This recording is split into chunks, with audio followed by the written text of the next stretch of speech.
जिनके मन में श्रद्धा नहीं होती और यदि हम उनको ज्ञान दें, उसी प्रकार है जैसे भैंस के आगे बीन बजाना हो, है ना।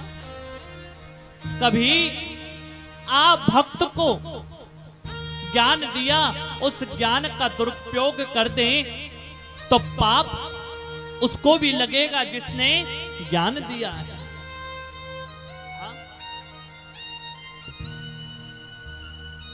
एक बार आप सबने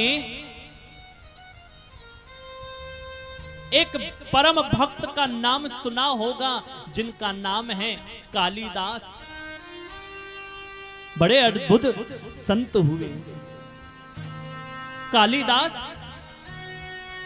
इतने बड़े विद्वान जिन्होंने कई ग्रंथों की रचना करी।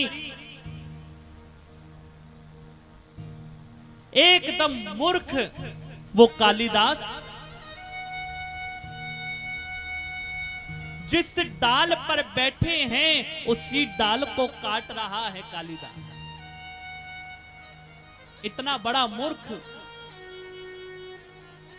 उसी राज्य के राजा की बेटी, बड़े वेद वेदांतों से विद्वान, उसने शर्त रखी कि जो मुझे शास्त्रों में हराएगा मैं उसी के संग विवाह पूर्ण कर लूंगा। बड़े बड़े विद्वान गए राज्य के, लेकिन सबको, उस राजा की पुत्री ने सबको हरा दिया। सब द्वेष खाने लगे।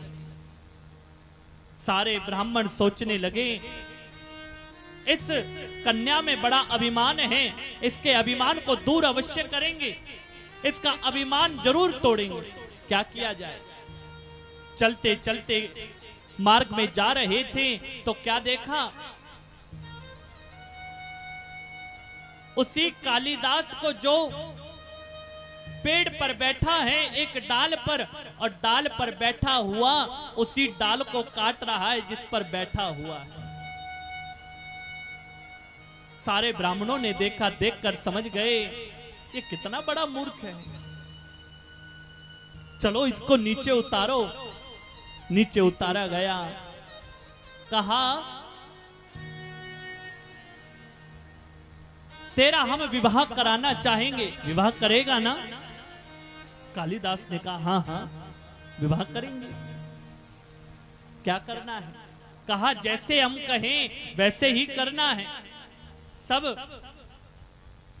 जितने ब्राह्मण इत्यादि सब ने योजना बना ली और कालिदास को बड़ा सुंदर वस्त्र पहनाए, बड़े बड़े तिलक लगा दिए और तिलक लगाकर सुंदर वस्त्र पहनाकर उस राजकुमारी के पास ले गए और ले जाकर कहा ये हमारे गुरुदेव हैं, ये आपसे शास्त्रार्थ करेंगे।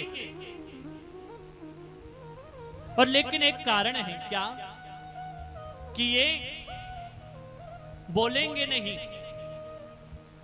इशारे में बताएंगे और उसकी व्याख्या हम बताएंगे। पहले ही बता दिया था कालिदास को कुछ बोलना नहीं है।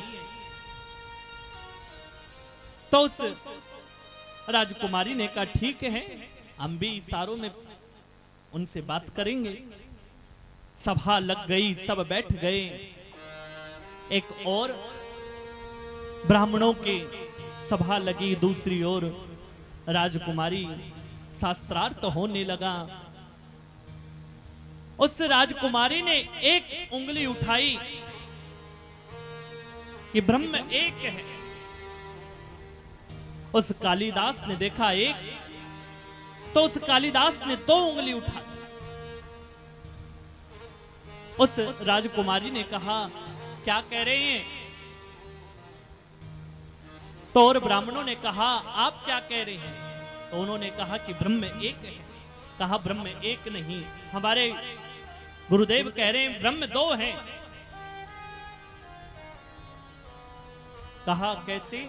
एक संसार में, एक मन में, ब्रह्म दो है।